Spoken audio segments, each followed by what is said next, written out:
préparer des repas spécifiques pour la personne souffrant de troubles des conduites alimentaires, pas mal de familles y font recours au moins à une ou l'autre des étapes de la maladie. Pourquoi? Parce que devant un enfant qui perd du poids et qui inquiète les proches, on est prêt à tout, y compris ça, et on fait tous les compromis qu'il faut pour faire en sorte que cette personne, cet enfant, mange aussi peu que ce soit. L'idée est excellente en principe, mais elle a ses pièges et c'est ce qu'il faut souligner ici. Assez rapidement, ça peut déboucher sur des outrances ou des dérives considérables. Par exemple, on se met à tous manger régime.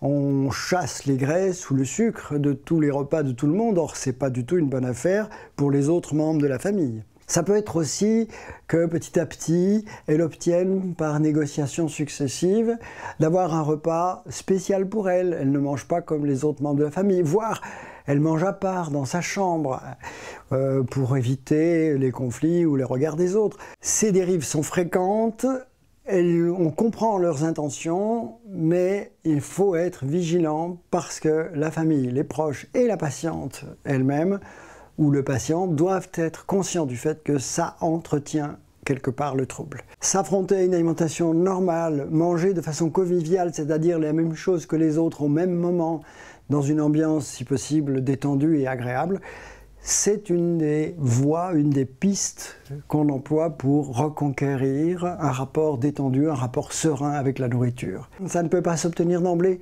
mais n'oublions jamais de poursuivre cet objectif.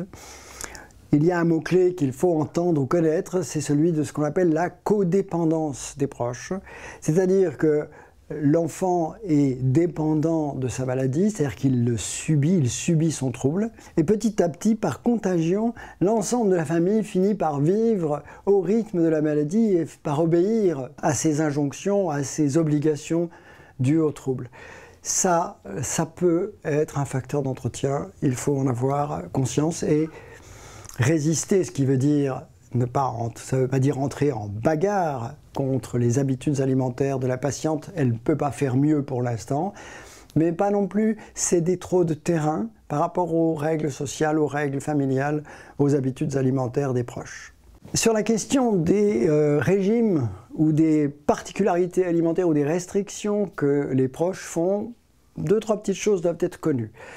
D'abord qu'on démontre assez aisément dans les études faites sur ce sujet, que dans l'environnement d'une personne souffrant de conduites alimentaires pathologiques, on retrouve assez souvent, ou plus souvent qu'ailleurs, une personne faisant du régime. Donc faire soi-même du régime, par exemple en tant que parent, surtout s'il s'agit d'un régime restrictif destiné à maigrir, peut avoir un effet d'induction, un effet de modèle sur l'enfant, et c'est donc un facteur plutôt à éviter. Ça devient encore plus sensible si le trouble alimentaire s'installe, que la jeune femme ou le jeune homme ou l'ado se confronte à sa peur de manger et qu'à côté de lui ou elle, il se retrouve ou elle se retrouve avec un proche qui lui-même fait des restrictions. Alors, c'est un facteur d'entretien possible. La règle générale, on pourrait dire comme ça, pour simplifier les choses, que c'est mieux si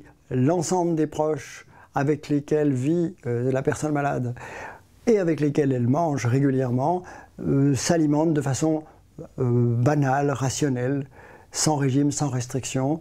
C'est un bon modèle à donner à la personne souffrante.